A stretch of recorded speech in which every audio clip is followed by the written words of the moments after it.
PPT interaktif mengenai hidrolisis ini adalah suatu software yang akan membantu guru dalam menyampaikan materi dengan mudah yang dikemas dengan semenarik mungkin guna menyampaikan tujuan pembelajaran secara efektif, juga menumbuhkan minat belajar pada siswa serta memahamkan siswa dalam memahami proses hidrolisis ini sendiri, dan tentunya siswa akan aktif dan tidak mudah bosan serta dapat mengikuti pembelajaran dengan baik.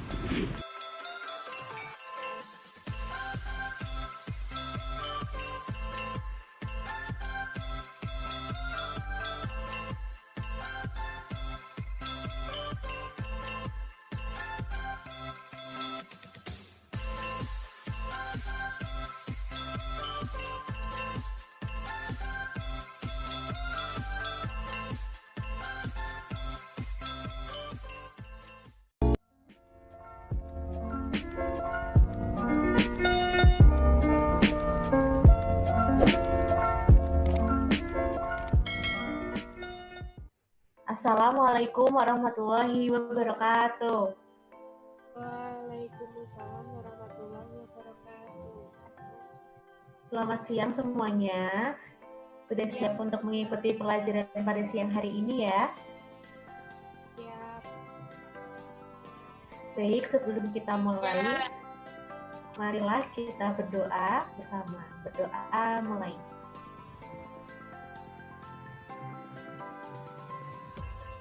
Selesai. Amin. Semoga kegiatan kita pada siang hari ini dapat berjalan dengan lancar. Baiklah, pada pertemuan sebelumnya kita sudah membahas mengenai asam dan basa. Adakah yang masih ingat bagian apa itu reaksi asam basa atau reaksi penetralan? Ya, Bu. Iya, coba Sinta. Reaksi penetralan adalah reaksi suatu asam dengan suatu basa membentuk garam bersifat netral. Udah, Bu, itu. Ya, betul sekali.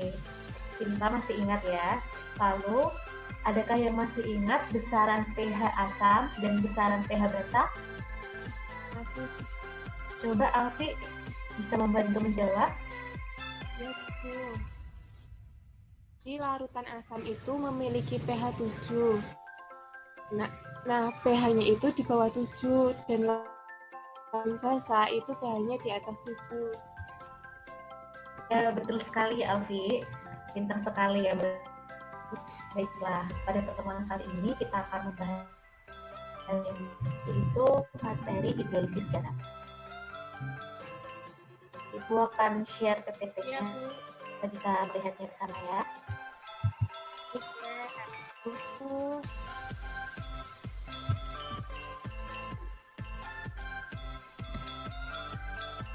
Sudah lihat PPT-nya semua?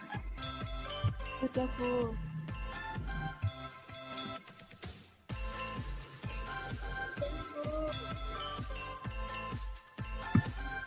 Baiklah, kita baca dulu kompetensi dasarnya, yaitu menganalisis garam-garam yang mengalami hidrolisis dan juga merancang, melakukan, dan menyimpulkan serta menyajikan hasil pekerjaan untuk menentukan jenis garam yang mengalami hidrolisis.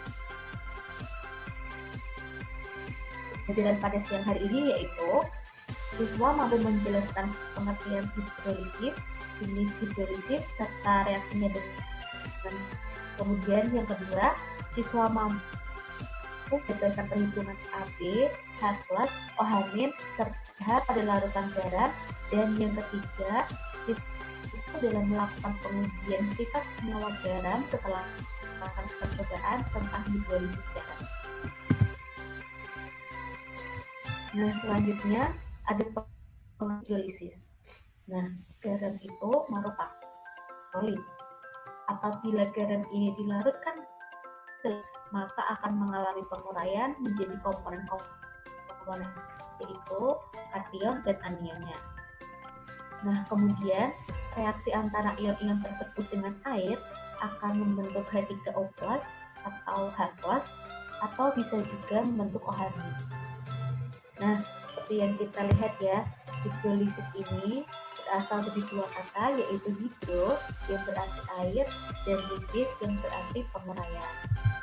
Nah, kita coba lihat gambar di samping. Ini merupakan contoh dari hidrolisis garam, di mana ada garam NH4Cl yang ketika dilarutkan dalam air akan terurai menjadi komponen-komponennya, kemudian akan membentuk H3O+ atau membentuk H+. Nah, maka garam NH4Cl ini sifatnya adalah asam. Nah, kemudian ada macam hidrolisis. Sebelum Ibu melanjutkan, mari kita mencari terlebih dahulu apa saja macam-macam hidrolisis. Kalian bisa membuka buku atau internet. Kemudian nanti akan kita bahas jenis hidrolisisnya. Paham?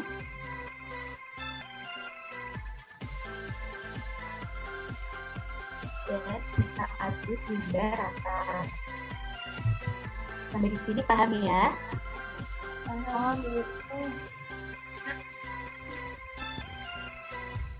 Baik, kita lanjut. Selanjutnya, kita akan uji masing-masing sifatnya, apakah bersifat asam atau basa, dengan menggunakan kertas lakmus dan dengan indikator asam.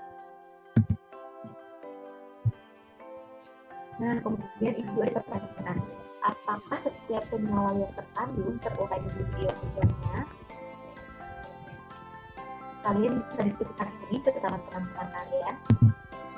Kemudian hasil diskusinya tulis dalam tabel ini dan akan kita bahas bersama. Paham? Ya,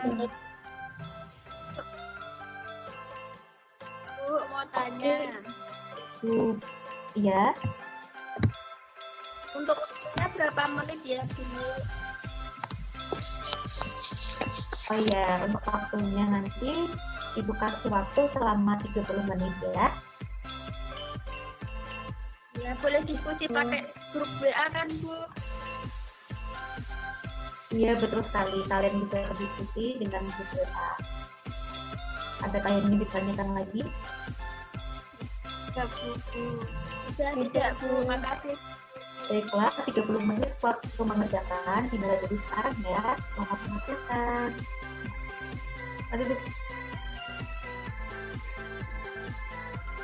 Oke, murid-murid, waktunya sudah habis.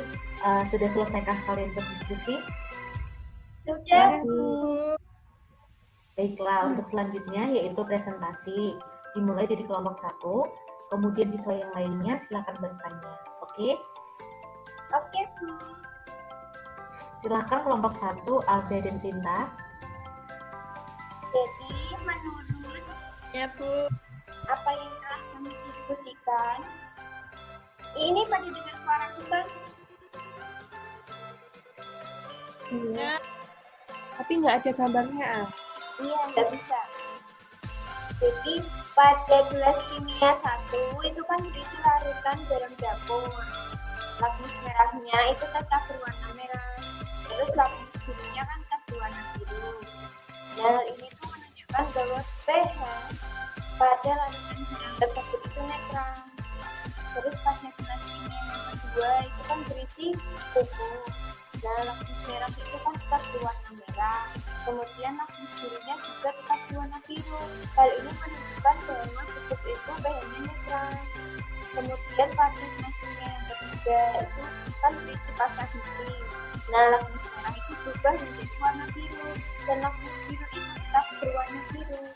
Hal ini menunjukkan bahwa pasta gigi itu pH-nya basa. Kemudian gas kimia yang keempat kan berisi obat diuretik. Lakmus merahnya itu kan berubah menjadi warna biru dan kemudian lakmus birunya tadi kan tetap berwarna biru. Hal ini menunjukkan bahwa obat tersebut itu pH-nya basah. Kemudian gelas yang kelima, itu kan berisi obat batuk. Lakmus merahnya berubah menjadi warna biru, terus lakmus birunya tetap berwarna biru. Hal ini menunjukkan bahwa pH-nya itu basah. Nah, mungkin teman-teman ada yang ingin ditanyakan? Ya, mungkin dari kelompok yang lain yang ditanyakan. Saya mau izin bertanya. Jadi apakah semua larutan basah itu yang terhidrolisis memiliki pH yang netral? Ya, Alfi menjawab ya. Untuk tidak semua larutan garam itu memiliki pH netral karena perbedaan sifat larutan garam yang terhidrolisis berdasarkan jenis asam dan basa pembentukannya itu ada 3. Yang pertama itu ada garam dari asam kuat dan basa lemah, itu terhidrolisis membentuk larutan garam yang bersifat asam, itu pH-nya kurang dari 7. Kemudian yang kedua itu ada garam dari asam lemah dan basa kuat, itu terhidrolisis membentuk larutan garam yang bersifat basa, pH-nya itu lebih dari 7. Kemudian yang ketiga ada garam dari asam lemah dan basa lemah, itu terhidrolisis membentuk larutan garam yang dapat bersifat asam, basa atau netral. Itu Vi, ada yang ingin ditanyakan lagi? Sudah paham apa belum? Sudah paham. Terima kasih, Kak. Ya. Kemudian dari yang lain ada yang mungkin masih ingin ditanyakan? Saya Ya, ingin silakan. bertanya. Ya, tolong jelaskan manfaat nyata hidrolisis garam dalam kehidupan sehari-hari. Terima kasih. Ya, makasih pertanyaannya Yudhika.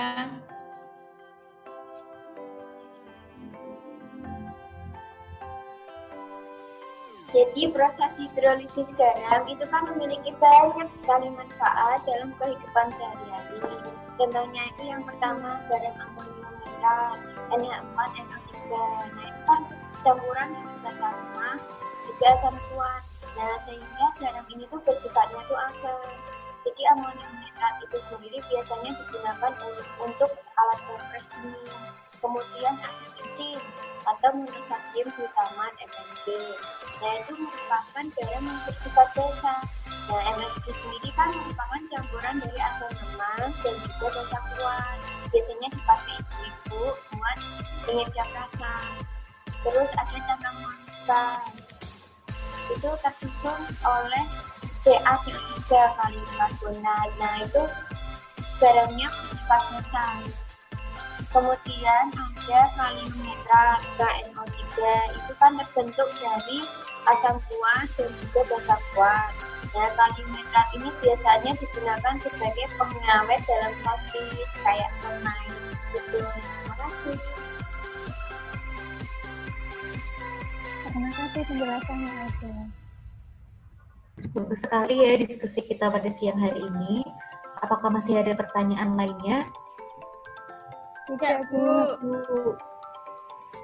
Baiklah, berarti Ibu rasa cukup jelas ya materi hidrolisis kali ini. Ya, Bu. Untuk tugas pada pertemuan berikutnya, silakan kerjakan RKS halaman 35 ya. Ya, baik, Bu. Baik, Bu. Jangan lupa ilmu yang sudah kita dapat pada siang hari ini, kalian catat pada buku catatan masing-masing dan dibuat ringkasan ya. Oke, sebelum kita mengakhiri pembelajaran pada siang hari ini, marilah kita membaca hamdalah bersama-sama. Alhamdulillahirabbil alamin. Kalau begitu cukup sekian, sampai bertemu pada minggu depan. Wassalamualaikum warahmatullahi wabarakatuh.